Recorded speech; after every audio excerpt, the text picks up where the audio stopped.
Bienvenidos a esta clase que está totalmente orientada a poder resolver las dudas que hay en el ejercicio número 4 del modelo de examen parcial que les he compartido en la plataforma. El ejercicio 4 dice, usted hace la siguiente regresión con 102 observaciones y obtiene los siguientes resultados. Un Y gorro estimado que es igual a 5 más 2xy, un R cuadrado del modelo de 0.25 y una suma de cuadrados totales o la suma de los cuadrados de y menos y media, que es igual a 10. Nos piden el inciso A, en base a estos resultados, haga la prueba F para comprobar si el modelo tiene poder explicativo. Recuerde especificar la hipótesis nula, el estadístico F, el valor crítico y la regla de rechazo. Lo primero que tenemos que recordar es que el estadístico de contraste F es un estadístico que nos permite hacer un análisis de significancia conjunta del modelo. Bajo hipótesis nula sigue una distribución F de Fisher o Snedecott con alfa de nivel de significancia, Q grados de libertad en el numerador y N menos K grados de libertad en el denominador. La definición matemática del estadístico F es igual al R cuadrado del modelo no restringido menos el R cuadrado del modelo restringido dividido entre Q. Y todo esto dividido entre 1 menos el R cuadrado del modelo no restringido dividido entre N menos K. Q representa el número de grados de libertad en el numerador y N menos K los grados de libertad en el denominador. ¿Sí? K representa el número de regresoras en el modelo, incluida la constante. En el caso del modelo no restringido, piensen en este modelo de acá. Yo tendría un modelo donde tengo y igual a beta 1 más beta 2 por xy más ui, que es justamente el caso que se ha trabajado en este ejercicio. Lo que tenemos en este modelo, según nuestra estimación, es que el R cuadrado es de 0.25, que está acá. Ese sería el R cuadrado del modelo no restringido. En el caso del modelo restringido, el R cuadrado del modelo restringido sería este modelo que ustedes tienen acá, donde tendríamos y igual a beta 1 más ui, donde ya no existe el término, en este caso el parámetro poblacional beta 2. ¿Sí? En un tipo de modelo como el no restringido que les presento aquí, claramente el R cuadrado del modelo llegaría a ser 0, porque no tiene ningún tipo de poder explicativo, porque no existen regresoras en el modelo fuera de esa constante, pues no existe ningún poder explicativo, por lo tanto el R cuadrado es igual a 0. Muy bien, no podemos sacar la constante, pues no podríamos calcular el R cuadrado, podría ser negativo, podría ser mayor a 1, por lo tanto siempre se mantiene la constante en el modelo. Lo que no hay son regresoras en el modelo, fuera de la constante, ¿sí? O términos de intercepto. Lo que ustedes tienen acá entonces es que el R cuadrado del modelo restringido llegaría a ser 0 y el modelo R cuadrado del modelo no restringido sería 0.25, ¿sí? Planteamos la hipótesis nula y la hipótesis alternativa. No olviden ustedes que todo el contraste de hipótesis se hace bajo parámetros poblacionales, nunca sobre estimaciones del modelo. No hacemos una hipótesis nula en torno a beta 2 gorro o a beta 1 gorro, lo hacemos en torno a los parámetros poblacionales. Por lo tanto, aquí la hipótesis nula es que beta 2 es igual a 0 y la alternativa sería que beta 2 es diferente de 0. ¿Sí? Ahorita solamente tenemos una regresora en el modelo, que es x. Imagínense ustedes que yo tendría, por ejemplo, un modelo como este, y igual a un beta 1 más un beta 2 por x2y más un beta 3 por x3y más un beta 4 por x4y más el término de perturbación. En este caso, mi hipótesis nula, si estamos trabajando con el estadístico de contraste F para significancia conjunta del modelo, diría beta 2 igual a un beta 3 igual a un beta 4 igual a 0. ¿Sí?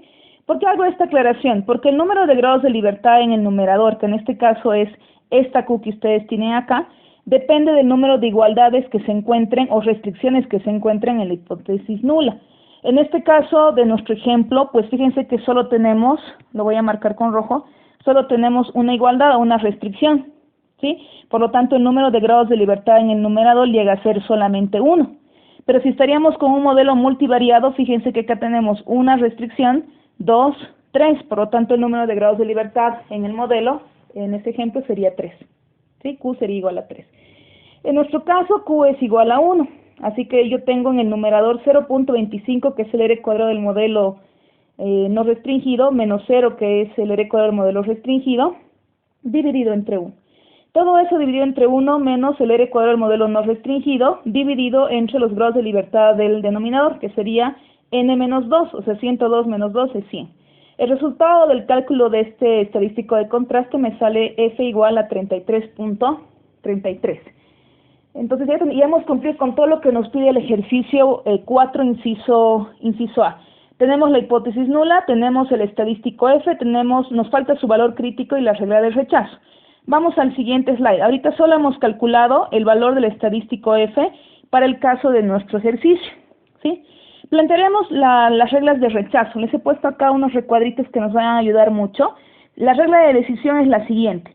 Si el valor que estamos encontrando, o sea, el valor del estadístico de contraste de nuestro ejercicio, es mayor o igual al valor del estadístico en valor crítico en tablas, ¿sí?, a un nivel de significancia alfa con Q grados de libertad en el numerador y n menos k en el denominador, rechazamos la hipótesis nula. Y si el valor del estadístico encontrado en nuestro ejercicio es menor al valor crítico en tablas, pues no rechazamos la hipótesis nula. Veamos qué es lo que pasa.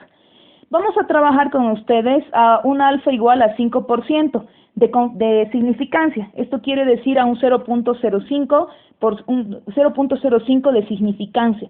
No se olviden que la significancia mide el nivel de tolerancia para el rechazo de la hipótesis nula, en equivocarme si quieren rechazar una hipótesis nula. Básicamente hace referencia al error de tipo 1.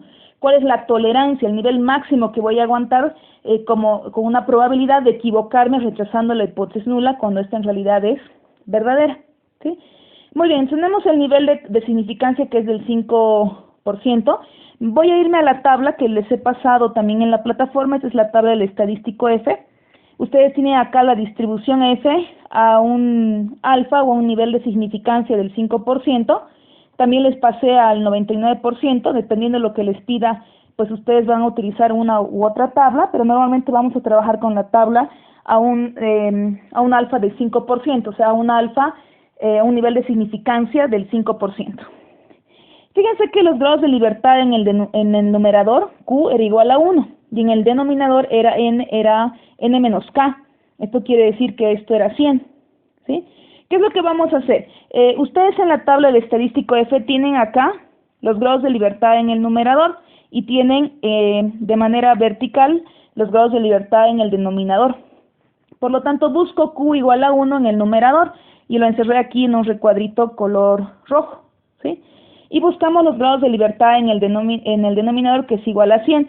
Fíjense que la tabla salta de 40, 60 y luego va a 120. Estoy aquí abajo. Por lo tanto, voy a tomar el de 120, que es el más cercano. Me fijo el valor del estadístico en tablas. Sí, el valor crítico es de 3.92. Sí, como pueden ver acá. Por lo tanto, vamos a nuestra regla de decisión. Tenemos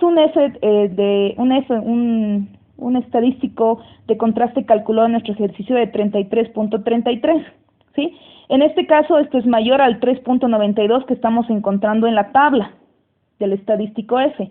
Por lo tanto, rechazamos la hipótesis nula y concluimos que en conjunto el modelo es significativo, en conjunto. Eso es todo lo que hay que hacer en el caso del inciso A. Como se dan cuenta, es muy sencillo siempre que ustedes manejen su tabla y estén claros con la regla de decisión. El inciso B dice, ¿cuál es el error estándar del coeficiente de la pendiente? El error estándar del coeficiente de la pendiente. Entonces, voy a recordarles dos conceptos que hemos estado trabajando a lo largo de nuestras clases. La varianza estimada del estimador, beta 2 gorro, llegaría a ser sigma cuadrado gorro, que es el estimador insesgado de la varianza del término de perturbación, dividido entre la suma de los cuadrados de xi menos x media. Esto ya lo hemos trabajado antes. Y todos sabemos además, que les he pedido que demostraran que este era un estimador insesgado, sabemos que el sigma cuadrado gorro u es igual a la suma del cuadrado de los residuos dividido entre n menos 2. Sí, todos sabemos esto porque ya lo hemos trabajado. Algo que debo recordarles también es que la suma de cuadrados totales que hicimos al principio de nuestra materia es igual a la suma de cuadrados explicados más la suma de cuadrados de los residuos. Básicamente la suma de los cuadrados de y menos y media igual a la suma de los cuadrados de y gorro menos y gorro media, o y gorro media, perdón, y la suma de los cuadrados de los residuos. ¿Por qué hago esto? Para recordarles cómo se calculaba el R cuadrado. El R cuadrado es la suma de los cuadrados explicados sobre la suma de cuadrados totales. Nos decía que parte de la varianza de la variable dependiente era explicada por el modelo, básicamente por las regresoras en el modelo. En este caso tenemos el dato de que el R cuadrado es 0.25, ¿sí? Y sabemos que la suma de cuadrados totales es igual a 10, es un dato que está en el ejercicio.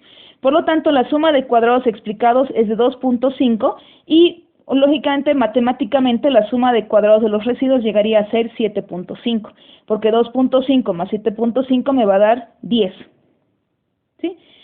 Ok, hasta ahí vamos bastante bien. Ahora, me voy a agarrar de esta misma expresión, ¿sí? Acá, y la voy a desarrollar. La suma de cuadrados totales es de 10. Tenemos acá la suma del cuadrado de y gorro o y estimado menos la y gorro media, más 7.5. He reemplazado el valor de la suma del cuadrado de los residuos. Tenemos entonces que la suma de y gorro menos y gorro media al cuadrado es igual a 2.5. Por lo tanto, voy a desarrollar cada elemento que se encuentra dentro de este paréntesis. Todos sabemos que y gorro es igual a beta 1 gorro más beta 2 gorro por xy. Y además sabemos que y gorro media es igual a beta 1 gorro y más beta 2 gorro por x media. Por ley de signos, pues aquí tendremos menos y menos. Y por lo tanto se llegan a anular los beta 1, ¿sí? Gorros. Y me queda que la suma de beta 2 gorro por xy menos x media, y todo esto al cuadrado es igual a 2.5. Entonces voy a tener acá que la suma de el cuadrado de beta 2 gorro es igual al por el cuadrado de xy menos x media es igual a 2.5. ¿Sí? Puedo sacar beta gorro al cuadrado multiplicado por la suma del cuadrado de xy menos x media igual a 2.5.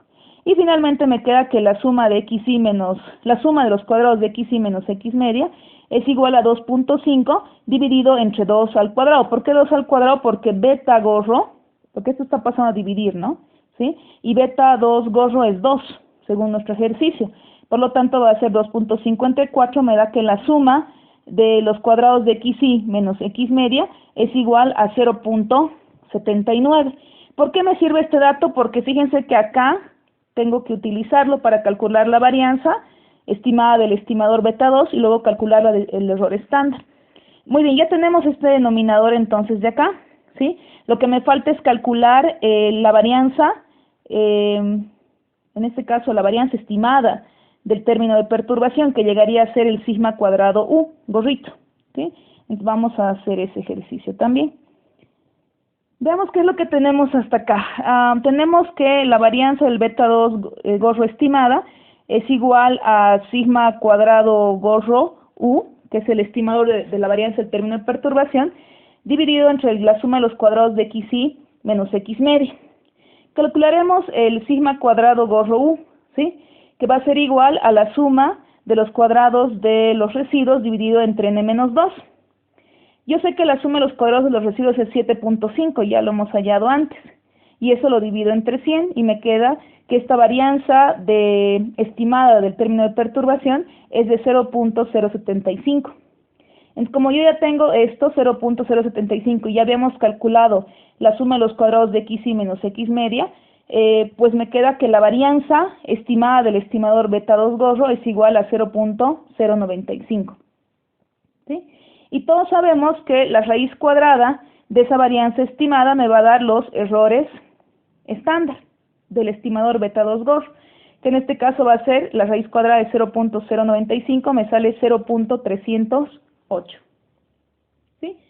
Y hasta ahí ya tenemos el inciso B.